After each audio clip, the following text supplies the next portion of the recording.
está iniciando la grabación, Jorge. ¿Listo? Bien, buenas tardes a todas y a todos. Vamos a comenzar con la clase de hoy, que es la segunda parte del tema 6, que corresponde a ciclos frigoríficos. En esta filmina ven los temas que vamos a abordar. Primero vamos a decir que un ciclo frigorífico tiene por objetivo, como propósito, retirar calor de una fuente fría y entregarlo a una fuente caliente. La fuente fría generalmente va a ser una cámara frigorífica como está aquí, también en instalaciones industriales, la industria de los alimentos. Muchísimas industrias trabajan con estos ciclos, también aquí el sistema de aire acondicionado, las heladeras comunes y cámaras también operan con un ciclo de los que vamos a estudiar hoy. Entonces, como decía anteriormente, el objetivo es retirar calor de una fuente fría y entregarlo a una fuente caliente. Como está hecho este diagrama, aquí hay una máquina frigorífica que no puede operar de esta forma porque aquí estaría pasando calor de una fuente fría a una fuente caliente sin incorporar trabajo. Y eso, como habíamos visto en el segundo principio de la termodinámica, esto es imposible. Por lo tanto, siempre una máquina frigorífica va a responder a este esquema. Una fuente fría, que como dije antes es el lugar físico de donde nosotros queremos retirar un flujo de calor, en este caso simbolizado por Q2.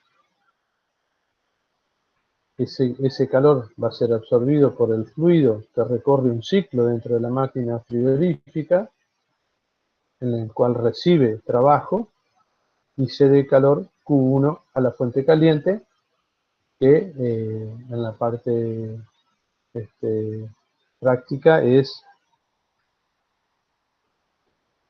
la temperatura ambiente o el medio ambiente en general. Entonces, el ciclo que recorre el fluido en esta máquina frigorífica es inverso al ciclo de Carnot. Bueno, acá repetimos lo mismo. Una máquina frigorífica tiene por misión transportar calor de una fuente fría a otra de mayor temperatura, que llamamos fuente caliente. Se verifica en este ciclo el primer principio de la termodinámica, o sea que el calor entregado a la fuente caliente va a ser igual al calor retirado de la fuente fría más el trabajo recibido. O sea que WC representa el trabajo consumido, el trabajo recibido por el sistema. Bueno, aquí hay distintas partes que componen el ciclo frigorífico. Acá hay un compresor que es la máquina que va a entregar el trabajo a nuestro ciclo. Esta es la fuente caliente, el medio ambiente, este es un radiador, como vamos a ver más adelante, y la parte interna es la fuente fría, donde nosotros vamos a retirar el calor. Aquí además se define un coeficiente que se denomina coeficiente de efecto frigorífico, que no hay que confundir con rendimiento. Esto no establece el rendimiento del ciclo, sino que relaciona lo que nosotros queremos obtener, que es este valor Q2, en relación a lo que nos cuesta. Esto es lo que a nosotros nos cuesta, es entregar este trabajo. Y esto es lo que nosotros obtenemos. Esta relación se denomina coeficiente de efecto frigorífico. Y hay que tener cuidado porque este es un valor que es normalmente mayor que 1. Aquí tenemos expresado, aplicando el primer principio, el trabajo de la primera ecuación, que es Q1 menos Q2, se puede reemplazar aquí. Y para el ciclo de Carnot, reemplazando Q2 por T2 por delta S, Q1 por T1 por delta S y Q2 por T2 por delta S, nos va a quedar que el coeficiente de efecto frigorífico es T2 sobre T1 menos T2. Y eso es lo que está simbolizado aquí. Este es un ciclo de Carnot, donde el fluido, estamos dentro de una campana de una sustancia pura que corresponde al fluido que nosotros tenemos en nuestra máquina frigorífica. Vamos a comenzar a analizar el fluido desde el punto A, donde aquí tenemos un vapor húmedo que es comprimido en forma isoentrópica y adiabática hasta el punto B, donde tenemos vapor saturado. Eso lo hacemos con un compresor y tenemos aquí un vapor saturado. Posteriormente, este vapor saturado entra a un intercambiador de calor donde condensa. De vapor saturado pasamos a líquido saturado. Este proceso se realiza a temperatura y presión constante y estamos entregando un calor a la fuente caliente. Este sería el valor Q1, aquí está en inglés, sería QH en este caso en la figura. Entonces en B y C es una condensación, se cede calor a la fuente caliente. Hay que tener en cuenta aquí, entonces, en este proceso, que si nosotros tenemos que ceder calor a una fuente caliente, que sería la temperatura ambiente, nuestro fluido tiene que tener una temperatura de condensación a la presión de trabajo mayor que la del ambiente, para que este intercambiador de calor pueda funcionar. Y cedamos calor desde nuestro fluido a el medio ambiente. Así llegamos al punto C, que es un líquido saturado. En este líquido saturado ahora hay una expansión isoentrópica adiabática, donde se entrega trabajo de C a D, obteniéndose una mezcla de vapor húmedo con un título alto, con título bajo, perdón, una gran proporción de líquido, y ahí entramos al evaporador. Este es un evaporador donde pasamos de un valor del título, que tiene D, se está evaporando agua, se está aumentando la proporción de vapor en ese fluido, hasta llegar al punto A, que es el punto inicial. Este proceso de D a A es una evaporación, es el evaporador. Entonces, en ese proceso de evaporación, se está tomando calor de la fuente fría, que nosotros simbolizamos como Q2. La condición termodinámica es que esta evaporación se va a producir a una temperatura mayor que la que tenemos nosotros, una temperatura menor que la que tenemos en la cámara, porque acá la dirección de la transferencia de calor va desde la fuente fría hacia el fluido. O sea que la temperatura de la cámara estaría aquí donde estoy indicando, un valor superior a T2. Es una condición termodinámica. Bueno, acá en esta otra figura está nuevamente representadas las cuestiones. El punto A, B es una compresión adiabática reversible del fluido logrado mediante el trabajo suministrado. O sea que aquí es donde se recibe trabajo del compresor. Bueno, las otras transformaciones son las que describimos recién. Bueno, aquí entonces pasamos a considerar lo que ya es un ciclo frigorífico con régimen húmedo. Recuerden que el ciclo de Carnot que vimos anteriormente es un ciclo ideal, donde aquí tenemos una imposibilidad de tener una máquina de este tipo, que es una expansión, donde entra un líquido saturado y sale una mezcla de líquido-vapor. Esta máquina es imposible de construir, dado que tiene una mezcla de gas y líquido en proporciones altas y por lo tanto mecánicamente imposible de construir. O sea que este proceso CD va a ser reemplazado por una válvula de expansión que vamos a considerar ahora de la siguiente forma. Pasamos entonces a lo que sería el régimen húmedo. Aquí tenemos, después del condensador, entonces una válvula de expansión. En una válvula de expansión, el líquido comprimido que viene en el punto C, a presión alta, pasa por una válvula de expansión en un proceso a entalpía constante hasta el punto D. Ya vamos a ver termodinámicamente qué es lo que pasa con el fluido cuando pasa a través de esa válvula de expansión o de estrangulación.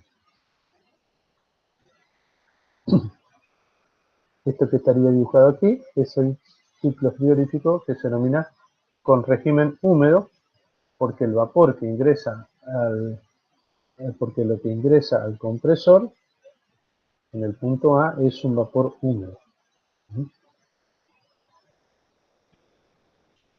Entonces, los procesos son los siguientes.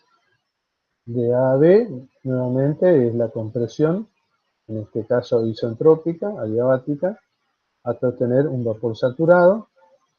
Luego tenemos la condensación de ese vapor hasta líquido saturado, donde se entrega calor al medio, que se actuaría como fuente caliente. Luego, de C a D, tenemos la válvula de expansión, que es un proceso a entalpía constante, en el cual disminuye la temperatura y la presión del fluido y pasamos desde un líquido saturado a un vapor húmedo. En el punto D. En el punto D entramos al evaporador y este sería el proceso realmente de enfriamiento, en el cual en la evaporación se retira una cantidad de calor Q2 de la fuente fría y retornamos al punto A.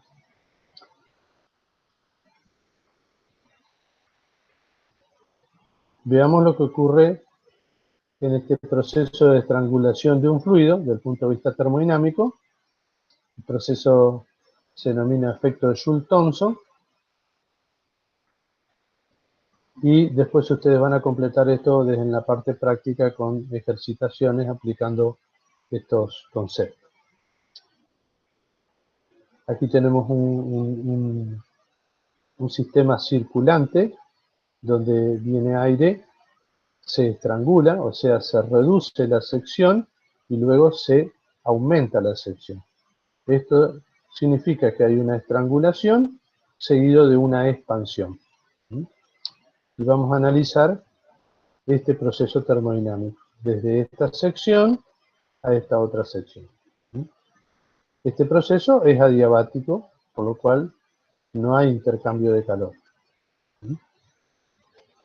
Lo que va a ocurrir acá es que vamos a pasar de una presión alta, que así hacemos el experimento, con una presión P1, en esta sección que llamamos 1, y un volumen B1, y lo que vamos a tener acá, al tener un volumen mayor que B1, la presión va a descender. Y ese es un proceso adiabático.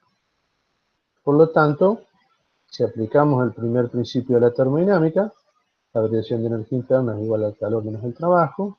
Como el proceso es adiabático, Q es 0, la disminución de energía interna es igual a menos el trabajo. Si reemplazamos delta U por U2 menos U1, aquí el trabajo va a ser, bueno, esto está referido a otra imagen, que es la que está aquí, pero es que es similar a la anterior, ya la podemos aplicar perfectamente también, donde tenemos simbolizado acá un émbolo más pequeño, con una jeringa que sería el estrangulamiento, y luego del otro lado una sección mayor. Entonces, cuando nosotros hacemos presión aquí, vamos a ir reduciendo este volumen, y este volumen va a ir aumentando, y la presión va a ir disminuyendo. Entonces, ese mismo efecto se puede aplicar el primer principio, igual que a la figura anterior. Este sería el trabajo que es trabajo recibido, porque acá va a dar negativo de 0,B1, y este es el trabajo de expansión en la segunda jeringa, operando desde el estado inicial al estado final y haciendo los reemplazos. U más P por B es la definición de entalpía, con lo cual se demuestra que el proceso es isoentálpico. Este proceso es a entalpía constante.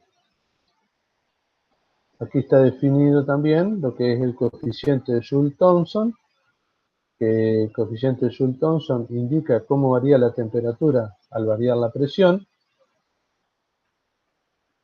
y este valor particular para cada gas, para los gases ideales, la temperatura cuando es negativo aumenta, cuando es igual a 0 es constante, y cuando ese coeficiente de Joule-Thomson es mayor que 0, la temperatura disminuye. En general, en los procesos la temperatura disminuye.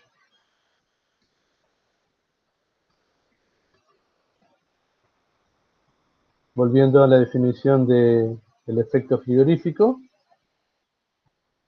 el efecto frigorífico va a ser el calor retirado de Q2 sobre el trabajo consumido, y aquí vamos a reemplazar el calor retirado por la diferencia de entalpía entre los puntos A y D, y el trabajo va a ser igual a la diferencia de entalpía a la salida del compresor y a la entrada del compresor.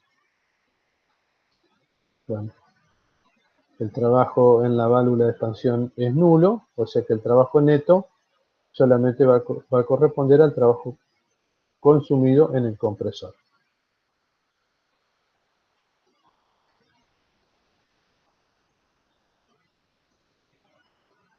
Entonces, aquí es lo que tenemos. Está simbolizada la temperatura de la fuente fría, la temperatura de la fuente caliente, del proceso de mayor temperatura. Y vamos a analizar aquí ahora cómo podemos mejorar el efecto frigorífico.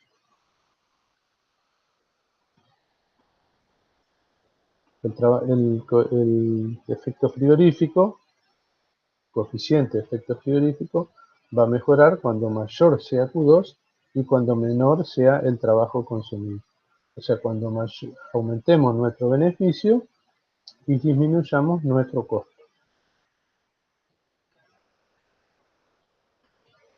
Entonces, el trabajo está representado por el área dentro del ciclo, y el calor extraído va a ser HA menos HD. Nosotros tenemos que aumentar en lo posible el calor extraído. Bueno, si vamos al ciclo de Carnot, también podemos hacer ese análisis con respecto a T1 y a T2. La temperatura T2 en el evaporador está impuesta por la necesidad de la planta de refrigeración, aunque desde el punto de vista de la economía de energía conviene que sea lo más alta posible. ¿Esto qué quiere decir? Que aparece como una contradicción. La temperatura T2 generalmente no es una variable, sino que es una condición, porque, como dijimos anteriormente, la cámara donde nosotros tenemos que retirar este calor Q2 va a estar a una temperatura mayor que T2. O sea que la temperatura va a ser acá. Y esa es la temperatura que nosotros queremos mantener dentro de la cámara. Si nosotros con T2 nos acercamos mucho a T2', vamos a tener intercambiadores de calor muy grande, porque la diferencia de temperatura es chica y entonces el flujo de calor disminuye. Nosotros necesitamos tener una diferencia de temperatura, por ejemplo, de unos 10 grados centígrados, entre la temperatura de la cámara y la temperatura del evaporador. Por lo tanto, esa es una temperatura que está generalmente condicionada. Y la otra temperatura, también, que es la temperatura ambiente, que nosotros recibimos calor para la condensación, hace que esta temperatura T1 tampoco pueda ser muy alta, porque si se aproxima al ambiente, tenemos también ese problema de transferencia de calor.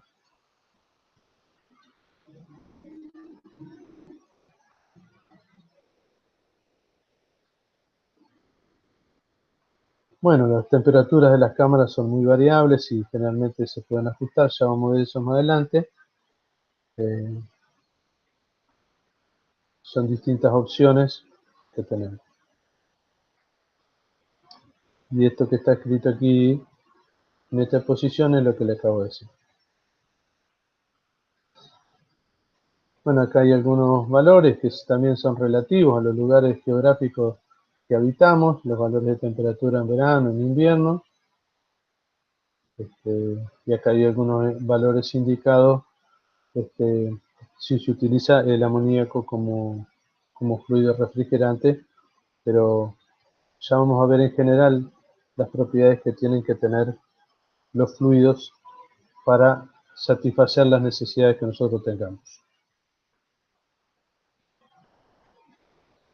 Bueno, en el ciclo que nosotros teníamos de régimen húmedo, como vimos ya en el caso de las turbinas también, no podemos comprimir un vapor con un título bajo, porque tenemos una mezcla de líquido y vapor y entonces hay una respuesta mecánica que no podemos resolver. Por lo tanto, en la práctica lo que se hace es utilizar un ciclo con régimen seco. Entonces lo que hacemos es que antes aquí teníamos una condensación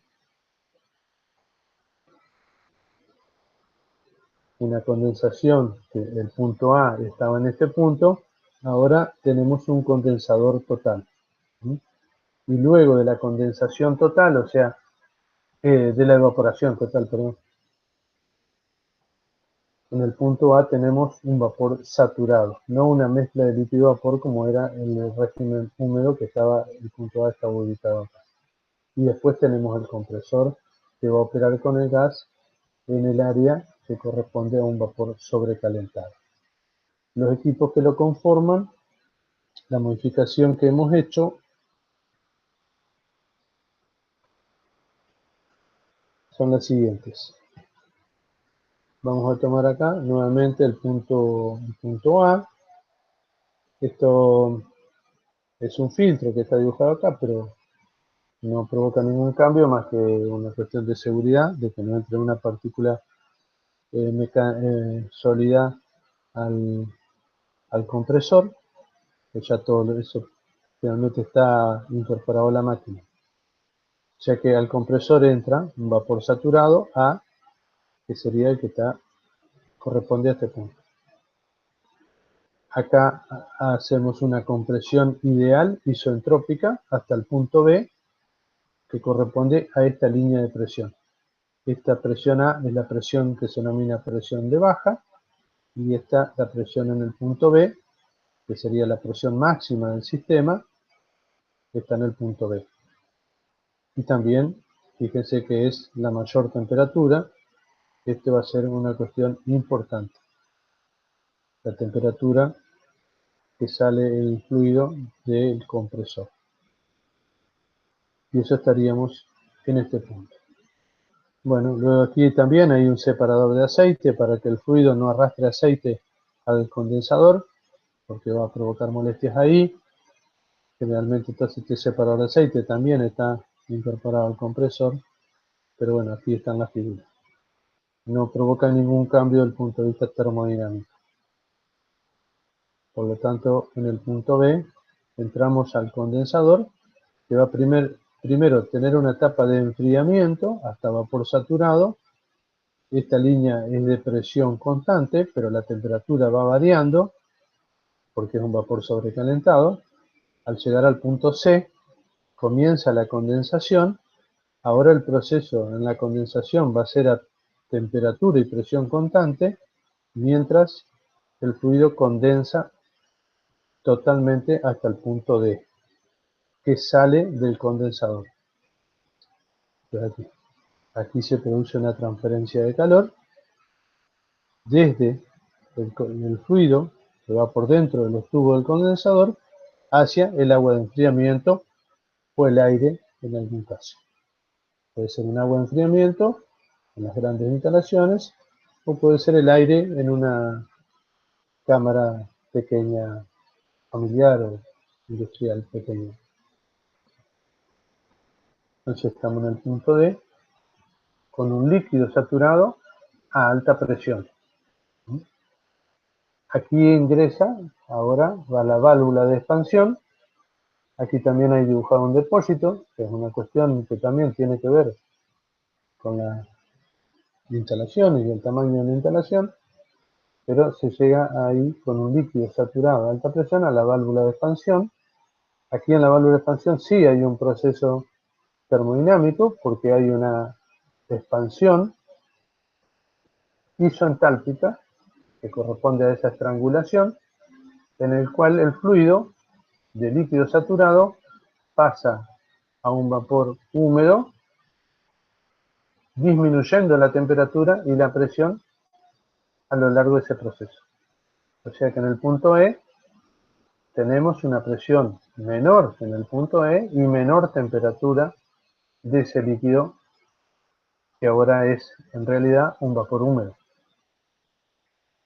Y en ese punto ingresa al evaporador, o sea que la válvula de expansión está continua a el evaporador. En el proceso EA, que está simbolizado aquí, de A, lo que ocurre es la evaporación total del fluido.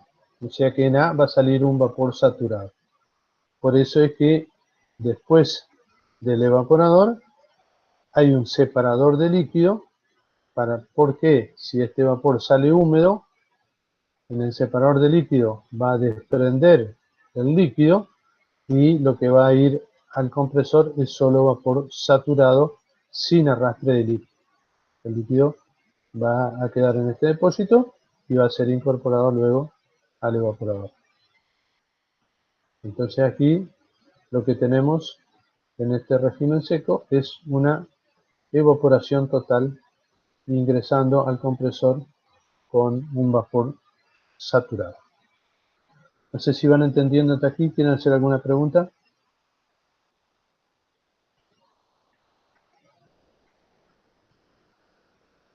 Profe, de B, el punto B al C, ¿qué ¿De es lo que B? ocurre? De B a C, ajá. Sí, sí, sí. Explico. ¿Podría explicar de nuevo esa partecita? Sí. Del punto A al punto B es lo que ocurre en el compresor. Una compresión isoentrópica, o sea, entropía constante, va aumentando la presión y la temperatura dentro de la máquina hasta llegar al punto B. Y aquí es donde se recibe la cantidad de trabajo, el trabajo del compresor, que va a ser igual a HB, que se lee en la escala, y HA, que sería la entalpía del punto B y del punto A.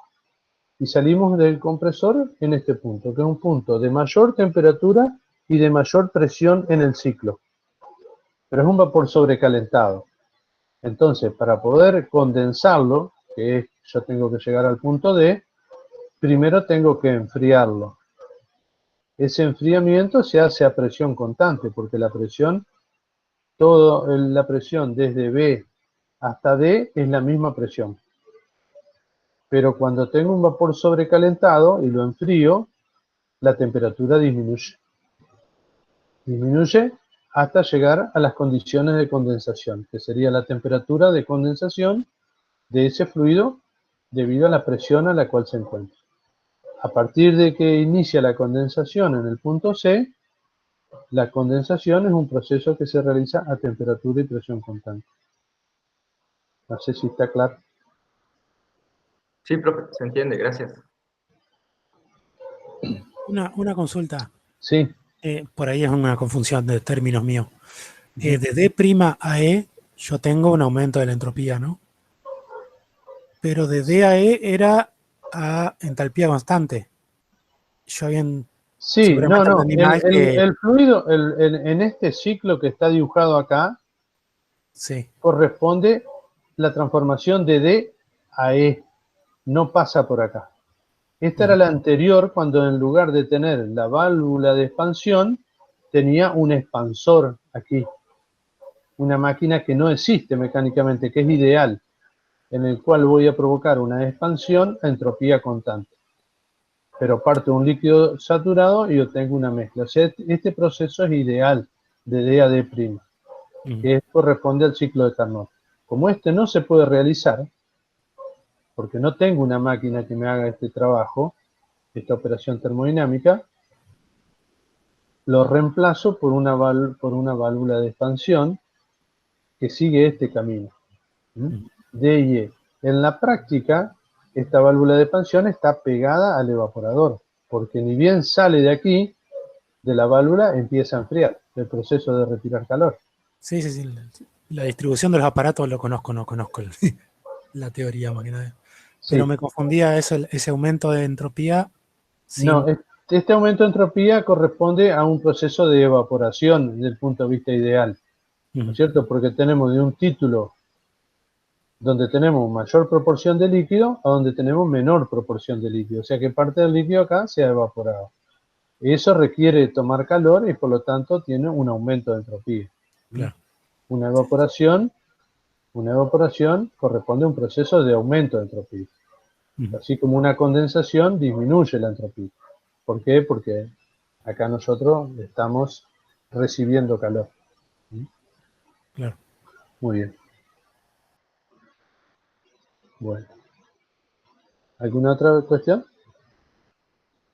Este que está aquí es el ciclo básico, tal como industrialmente ocurre, y sobre el cual ahora vamos a trabajar. Entonces estos son los componentes esenciales. Olvídense del filtro, olvídense del separador de aceite y de este depósito. Los demás son componentes esenciales. Este separador de líquido es un componente esencial, porque si yo no tendría este separador de líquido, probablemente estaría entrando al compresor aquí, con una evaporación parcial, o aquí, lo cual eso es dañino. Entonces, al tener el separador de líquido, me aseguro que lo que entra al compresor solo es vapor saturado. El resto de líquido va a volver a reingresar por aquí. Muy bien. Bueno, aquí está también para el coeficiente de efecto frigorífico, esto es el mismo tratamiento. El régimen seco es lo mismo, pero Q2 va a ser HA, la entalpía del punto A, menos la entalpía del punto E, y el calor y el trabajo recibido del compresor va a ser HB, que lo leemos en esta escala, y HA, que lo leemos en la escala lateral, que corresponde al fluido con el cual nosotros estemos trabajando, que después vamos a hablar sobre eso. Ese sería entonces el coeficiente de efecto frigorífico. Bueno, esto léanlo en la bibliografía, hay muchísimas más cosas. Yo en la clase me voy a centrar en la parte termodinámica exclusivamente. Todas estas cuestiones son cuestiones mecánicas que hacen al mejor funcionamiento de una instalación. Entonces dice, en el ciclo real se produce una serie de pérdidas que disminuyen el coeficiente de efecto frigorífico. Bueno, esto sí que lo vamos a ver. La realización de la compresión adiabática en forma irreversible. Las pérdidas de carga y transmisión de calor en las tuberías. Pérdida de resistencia en los aparatos intercalados, válvulas, etc. Bueno, por la irreversibilidad el poder refrigerante real será menor que el ideal. Eso ya lo vamos a ver. Bueno, acá hay una parte interesante que es el consumo del refrigerante. Cuando nosotros tenemos que comprar una cámara o tenemos que adaptar una cámara a nuestras necesidades, lo que nosotros vamos a tener como información, además de las temperaturas de trabajo, en términos de lo que sería una variable extensiva, es el tamaño de la cámara. Nosotros necesitamos conocer, por ejemplo, qué cantidad de alimento va a almacenar, cómo va a operar, qué tipo de aislaciones va a tener, y ahí se hace un cálculo que es el cálculo de que nosotros necesitamos retirar de la fuente fría. O sea que sería este valor Q2. La cantidad de kilocalorías por hora que nosotros tenemos que retirar de la fuente fría. Y este valor va a depender, como dije, del tamaño de la cámara. No es lo mismo poner 1000 cajones de naranja que poner 2000 cajones de naranja. Entonces, eso nos va a dar un flujo de calor a retirar, más allá de que todas las temperaturas y demás condiciones sean las mismas. Lo que el ciclo nos da a nosotros, en esto que hemos puesto aquí, este valor de Q2, que es el flujo de calor que nosotros retiramos de la fuente fría, este valor que está aquí, este Q2 que está acá, y que es HA menos HE, este valor, el numerador, nos va a dar en kilocaloría por kilo. Eso significa que esas cantidades de kilocalorías se retiran de la fuente fría cuando circula 1 kilo, estamos todo por hora, o sea, kilocalorías por hora, que tenemos que retirar, este valor nos da en kilocalorías por kilo. Entonces, este es el valor que nosotros obtenemos de la gráfica, o sea, los kilocalorías por kilo. Este valor es el que corresponde al ciclo termodinámico y significa cuántas kilocalorías retiramos de la fuente fría cuando circula 1 kilo del refrigerante. Si nosotros tenemos que retirar un valor Q2 kilocalorías por hora, la relación entre estos dos nos va a dar el consumo, o sea, el caudal, el consumo es el caudal de refrigerante que tiene que circular para poder retirar la cantidad de calor que nosotros necesitamos. Este valor Q2 en kilocalorías por hora es un valor de la potencia y tiene que ver con el tamaño de la cámara. No sé si quedó claro esto, pero es importante.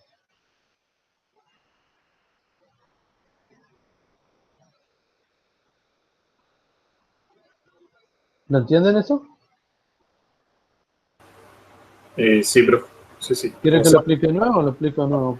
si aumentamos el tamaño de la cámara de refrigerante, el refrigerante dentro, digamos, que circula por hora, va a aumentar la cantidad de Q2, digamos. De este valor de Q2. Este calor, este Q2 que está acá, que es en kilocalorías por kilo, corresponde y se obtiene de este ciclo.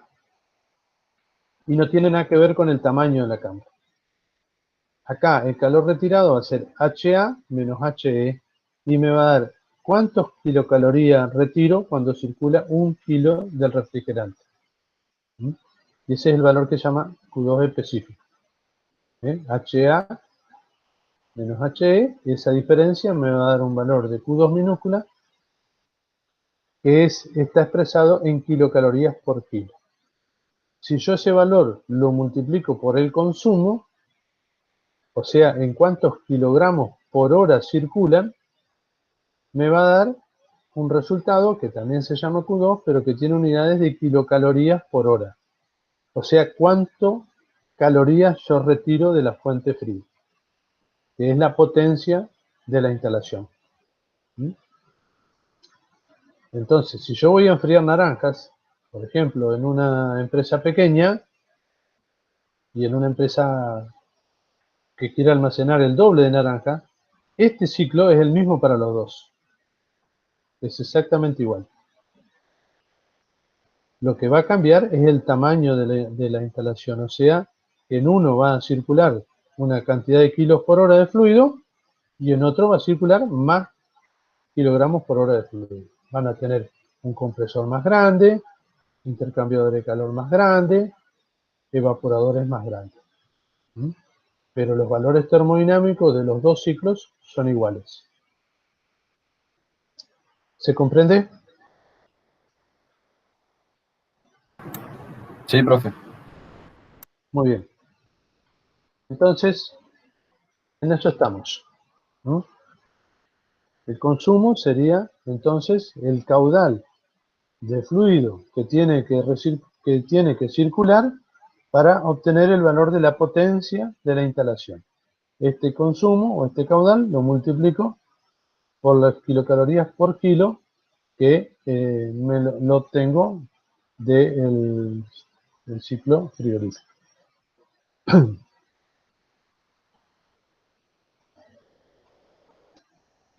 Bueno, esto lo pueden leer, el amoníaco fue y todavía se utiliza, pero es uno de los fluidos que por sus condiciones físico-químicas es el que mejor se adapta, pero tiene el problema de la toxicidad.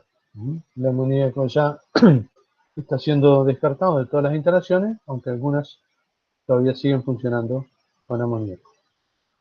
Ya vamos a ver cuáles son los requerimientos que tenemos que tener con respecto a los fluidos frigorígenos, que se denominan así, donde un atributo importante es su amigabilidad con el medio ambiente.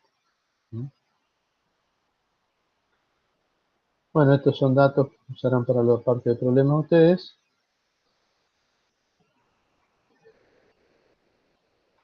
Bueno, vamos a ver aquí ahora, a partir de ese ciclo típico que vimos recién, de régimen seco, cómo podemos mejorar, cuáles serían las mejoras que podemos tener nosotros para nuestro ciclo frigorífico y cuáles son los límites prácticos con los cuales nos vamos a encontrar. El primer punto acá es sobre enfriamiento del líquido condensado. Entonces, de punto A al punto B es donde nosotros tenemos el consumo de energía. O sea, acá está el compresor y este representa nuestro costo. La evaporación que se produce aquí es lo que nosotros queremos tener y lo que nos da el valor de Q2. El subenfriamiento corresponde a que si en lugar de nosotros solamente llegar a vapor, a líquido saturado en el condensador, aquí, logramos, además de condensarlo, enfriarlo, el líquido va a venir prácticamente por la línea de líquido saturado, pero va a estar a una presión mayor, o sea, las curvas prácticamente coinciden. Vamos a enfriarlo hasta el punto E. Entonces aquí, en el punto E, vamos a poner la válvula de expansión, con lo cual vamos a llegar al punto F, y después en el evaporador vamos a tener el proceso de evaporación donde hemos incrementado lo que acá está simbolizado como delta Q2. Para el mismo trabajo, AB, obtenemos una mayor cantidad de calor retirado de la fuente fría. Cuanto más enfriemos esto, mejor va a ser. ¿Cuál es el límite con que nos encontramos en la práctica? Es que nosotros tenemos que, en la condensación, ceder calor a la fuente caliente. Por lo tanto, esta temperatura tiene que ser mayor que nuestra fuente de enfriamiento, que si fuera agua. Por lo tanto, si el agua tuviera esta temperatura, que estoy indicando acá, sería imposible enfriar hasta el punto E. El agua debería estar, por ejemplo, a esta temperatura. El agua de enfriamiento en este intercambiador de calor. A una temperatura menor que en E. Eso muchas veces no se puede lograr, por lo tanto el punto E va a estar aquí. El caso, por ejemplo, de una heladera común lo tenemos en verano, ¿no es cierto? Si en verano nosotros tenemos una temperatura ambiente alta, no logramos que este condensado se enfríe. porque la temperatura ambiente en ese momento es alta. Si nosotros estuviéramos en invierno, la temperatura estaría por aquí, y por lo tanto, además de condensar, se enfriaría y obtenemos un mejor rendimiento o un mejor coeficiente de efecto frigorífico. El límite entonces de este enfriamiento, que siempre es conveniente, va a depender de nuestra fuente de enfriamiento, de con qué nosotros estemos enfriando en el condensador. El esquema es exactamente el mismo, o sea, es el mismo que teníamos antes, no hemos agregado ningún aparato. Lo único que hemos hecho es que hemos logrado este enfriamiento, además de la condensación, porque tenemos una fuente de enfriamiento de una temperatura menor que lo permite. Ese sería el primer punto de mejora de nuestro rendimiento, porque fíjense que el trabajo que nos cuesta en el compresor es el mismo, pero hemos aumentado HA menos HF, o sea, la cantidad de calor que estamos retirando al mismo costo.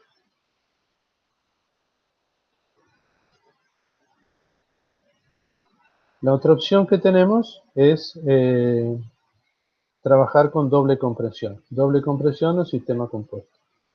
Esto generalmente, ya cuando hablamos de este tipo de instalaciones, estamos hablando de grandes instalaciones. No lo vamos a ver a esto en una cámara común o en una heladera, por ejemplo. Entonces aquí, en este proceso, la variante que hacemos es que en este proceso de compresión de AB,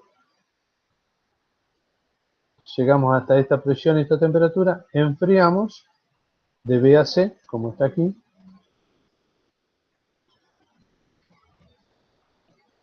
Este proceso de B a C es un enfriamiento a presión constante, es la presión que se denomina de baja. Ingresa al segundo compresor de C a D, llegando a la presión y temperatura que corresponden de a partir del segundo compresor. Y después sigue el mismo proceso que antes, o sea, el enfriamiento hasta el punto de saturación, la condensación, la válvula expansora y la evaporación. ¿Qué es lo que hemos logrado a cambio de antes? Hemos logrado acá tener temperaturas más altas, esto mejora la eficiencia del ciclo. Y lo otro que hemos evitado, fíjense que si nosotros quisiéramos comparar este sistema con uno de un solo compresor, nosotros tendríamos que comprimir desde A B, para llegar a la presión de D tendríamos que llegar a un punto alto. Por ejemplo, el que estoy marcando acá, que es la continuidad de esta presión que intercepta este valor. Un valor D'. Este valor D' está a la misma presión que D, pero a una temperatura alta. Esa temperatura alta del fluido perjudica normalmente la estabilidad del fluido y también requiere instalaciones más costosas porque tienen que soportar estas temperaturas más altas. Entonces, esto se evita con un doble compresión. O sea, se va hasta una presión intermedia, que es la presión en B y C. Esta presión intermedia con un compresor que se denomina de baja y después un compresor de alta. También otro inconveniente que tiene, pero eso ya es del tipo mecánico, es que nunca es conveniente que haya una diferencia tan grande de la presión de entrada y salida en una sola máquina, sino que es conveniente siempre comprimir por etapas, que es lo que está ocurriendo aquí. Pero ya es una cuestión mecánica. Lo que evitamos acá entonces con esto, aparte de mejorar la eficiencia, lo que estamos evitando es someter nuestro fluido y nuestro sistema a altas temperaturas y altas presiones. Lo que nos va a costar a nosotros el trabajo va a ser ahora la suma de los dos trabajos de los dos compresores. HB menos HA, que lo leemos como siempre en la escala aquí, que es el trabajo entregado por el compresor de baja, y HD menos HC, que es el compresor de alta, y HA menos HG, menos HG, perdón, es el calor retirado. ¿Sí? Muy bien. La presión intermedia, o la presión efectiva, hay una demostración que permite calcularla con esta fórmula. ¿Sí?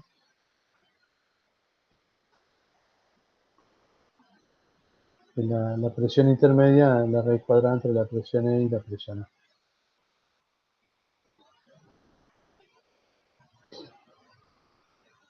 Muy bien.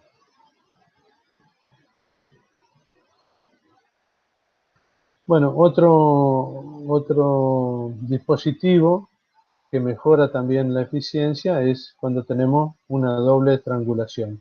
¿Sí? Entonces acá, o sea, en doble estrangulación vamos a usar dos válvulas de estrangulación, pero estamos agregando una parte al ciclo. ¿Sí? Entonces, vamos a hacer el recorrido para ver qué es lo que estamos modificando con esta propuesta. Desde A a B es el compresor de baja, llegamos hasta la presión intermedia, enfriamos hasta vapor saturado, ingresamos al segundo compresor de alta y salimos en el punto D. Estaríamos aquí.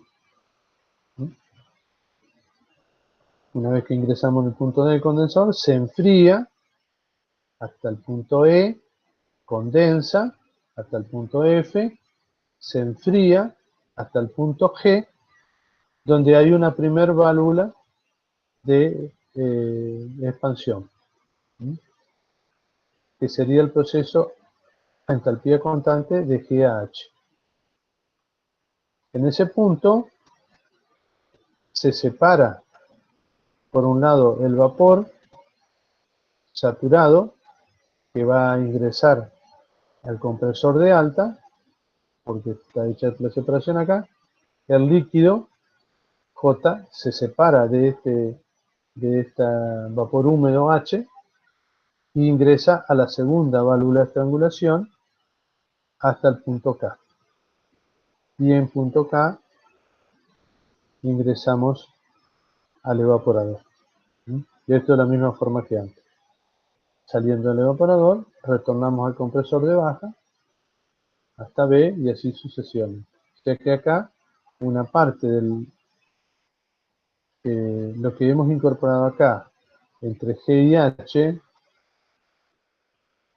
es este separador de líquido que está acá, donde una parte va al compresor de alta y otra parte va al circuito de refrigeración. Bueno, aquí está la fórmula, cómo queda modificado el coeficiente de efecto frigorífico. Eso ya lo verán en la parte práctica.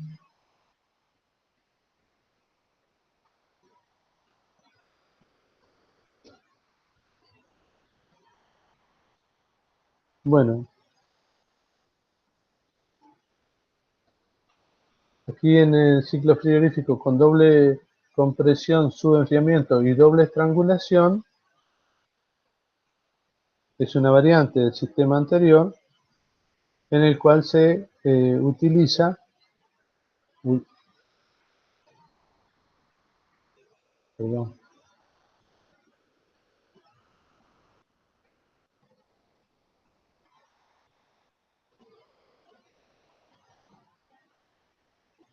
Cuando nosotros tenemos dos cámaras que se encuentran a distinta temperatura, necesitamos mantener dos cámaras a distinta temperatura. Uy, perdón que se está disparado esto.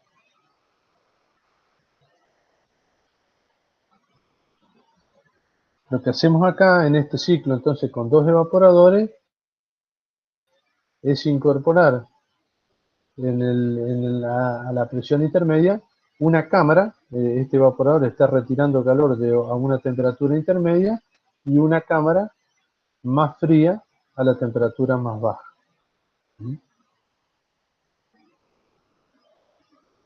Bueno, esto ya lo verán entonces dentro de los esquemas de la parte práctica, pero desde el punto de vista termodinámico no incorpora ninguna variante desde el punto de vista de las transformaciones. Sí tienen que ver estas instalaciones con el tamaño de las plantas. ¿Mm? Cuando mayor el tamaño de las plantas, se justifica una mayor inversión y por lo tanto se pueden agregar este tipo de transformaciones. Un punto importante a la hora de elegir cuál es el refrigerante adecuado que nosotros vamos a utilizar en nuestra instalación tiene que ver con las propiedades físico-químicas de esa sustancia. En general, en casi todos los casos, se trata de los fluidos refrigerantes van a ser sustancias puras. Aunque ahora hay en el mercado, se están utilizando en instalaciones grandes sobre todo, unas mezclas que se denominan azeotrópicas. Después ustedes van a estudiar este punto en fisicoquímica, pero una mezcla azeotrópica se da cuando tengo una mezcla de dos compuestos que tiene punto de ebullición y punto de condensación constante, y la composición del vapor es igual a la composición que tengo en el líquido. Eso se da en algunas sustancias, cuando mezclamos algunas sustancias que forman mezclas azeotrópicas, y es una novedad que se está introduciendo en el mercado. En general, entonces, la gran proporción, la gran mayoría de las instalaciones utilizan sustancias puras. Entonces, vamos a ver primero cuáles serían esas propiedades físico-químicas que tienen que tener una sustancia para que cumpla con los requisitos que nosotros necesitamos. El calor latente de vaporización lo más alto posible. Cuanto mayor sea el calor latente de evaporación, menor va a ser el caudal másico que se requiere. O sea, para retirar una misma cantidad de calor voy a necesitar menos flujo de esa sustancia si tiene un calor de vaporización alto. La temperatura de ebullición por debajo de la temperatura ambiente a presión atmosférica. Esa es la temperatura de ebullición o la temperatura de condensación a presión atmosférica tiene que ser mínima. Los cambios de estado de líquido a vapor y de vapor a líquido, de acuerdo a las presiones que operan, tienen que estar por debajo de la temperatura crítica. La temperatura de congelación por debajo de la mínima en todo el sistema. Eso es para que no se produzca en ningún punto congelación del fluido. La densidad debe ser elevada para usar líneas de líquido pequeñas. O sea, si tenemos fluido de alta densidad, también el tamaño de la instalación disminuye. No deben ser tóxicos, no inflamables y no corrosivos. Amigable con el ambiente en términos generales. Bueno, baja conductividad eléctrica, bueno, porque se utilizan para refrigerar el motor de compresor. Estable químicamente e inerte con el aceite. La inestabilidad química generalmente está relacionada con la temperatura a la cual sale el compresor de alta, que como vimos hoy es la condición más crítica porque se encuentra a mayor presión y temperatura. Entonces, simplificando, nosotros vamos a tener, voy a ir a por ejemplo, este ciclo básico. Este sería el diagrama TS que corresponde a nuestro fluido frigorífico. Nosotros lo que nos va a condicionar es, lo primero es cuál es la temperatura que nosotros tenemos que mantener la cámara. Como dijimos antes, esa temperatura está por encima de la temperatura de evaporación que corresponde al fluido.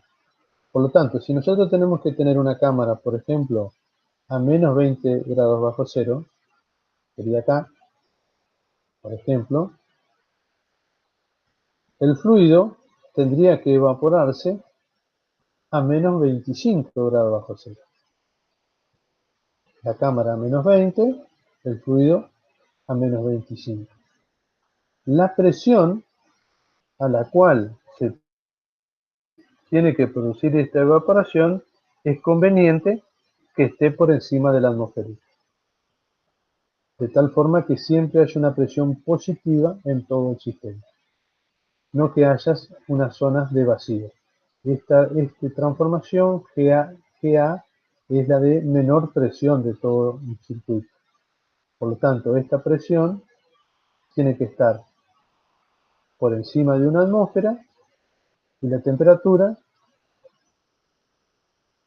tiene que estar por debajo de la presión de la temperatura de la cámara que queremos mantener. Entonces, eso es la condición que no cualquier fluido va a cumplir, y por eso hay una serie de fluidos que se denominan freones y otros derivados de freones que fueron reemplazándose por el tema de la capa de ozono y demás, que ustedes pueden leer eso en la bibliografía, que cumplen esa condición. Eso sería la condición físico-química en la evaporación. Y lo mismo ocurre en la condensación. En la condensación, nosotros estamos cediendo calor a una fuente fría. Por lo tanto, estas temperaturas que están por aquí, están por encima de la temperatura de nuestra fuente caliente. La transferencia de calor se produce desde aquí hacia aquí, hacia nuestra fuente. Por lo tanto, a esta presión de alta, el fluido tiene que poder condensar a temperaturas mayores que la del ambiente. Cuando mayor sea esta temperatura, para nuestro proceso de condensación va a ser mejor, pero también no puede ser muy alta en el sentido de que va a requerir mayor resistencia mecánica, por cuanto a temperaturas altas y presiones altas, los sistemas tienen que ser mecánicamente más robustos. Y eso requiere mayor inversión. Muy bien, esos serían los aspectos más importantes desde el punto de vista de las condiciones físico-químicas del fluido.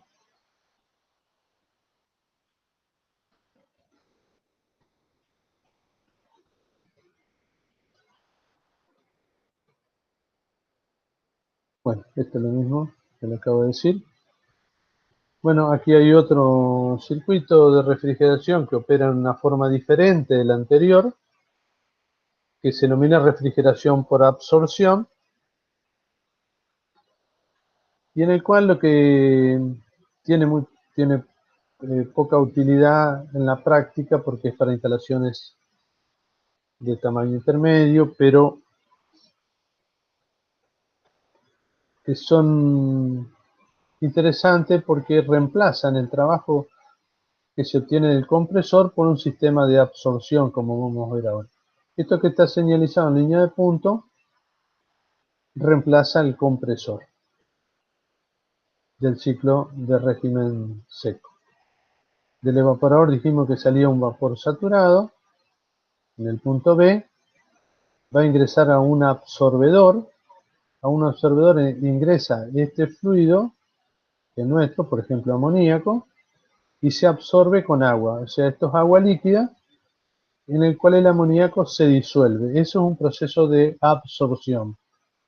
El amoníaco pasa a formar una solución con el agua. Esto lo toma una bomba, aumentando la presión de ese fluido, ya que esta zona es de alta presión, aquí, y aquí, por efecto de la temperatura, porque calentamos este generador de vapor ahora, al aumentar la temperatura se desorbe el gas. O sea, el amoníaco que fue absorbido en agua acá, se desorbe aquí. O sea que vuelve a formar, a estado gaseoso y ahora a alta presión, porque la presión la aumentó la bomba, y este recipiente se mantiene a alta temperatura y a alta presión con esta fuente de calor. O sea que nuestra fuente de calor, en lugar de ser eléctrica, es una fuente de calor alternativa de alguna industria que tiene en exceso y que permite recuperar. ¿Mm? Entonces utilizaría una instalación de este tipo. Esta, por ejemplo, el que le digo de una recuperación, también puede ser un panel térmico, un panel solar que genere agua caliente y con agua caliente mantenga las condiciones de desorción del amoníaco en esta condición de alta presión.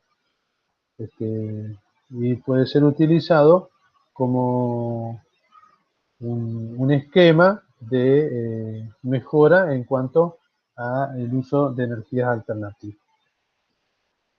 Pero en la práctica todavía tiene algunas complicaciones. Bueno, acá está descrito lo que acabo de decir y bueno, acá está el uso frío solar y demás.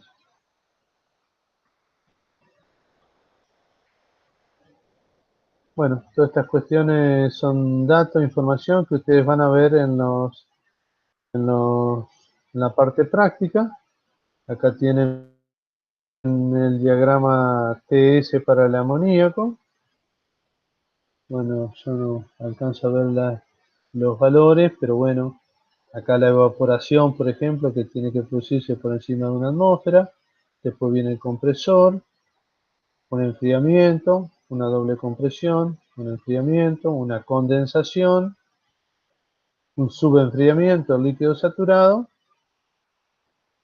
la válvula expansora, entalpía constante y nuevamente repiten así. Bueno, todo esto es lo que van a utilizar ustedes en la parte práctica para resolver la ejercitación que se ha preparado. Muy bien, creo que estamos terminando aquí, ¿sí?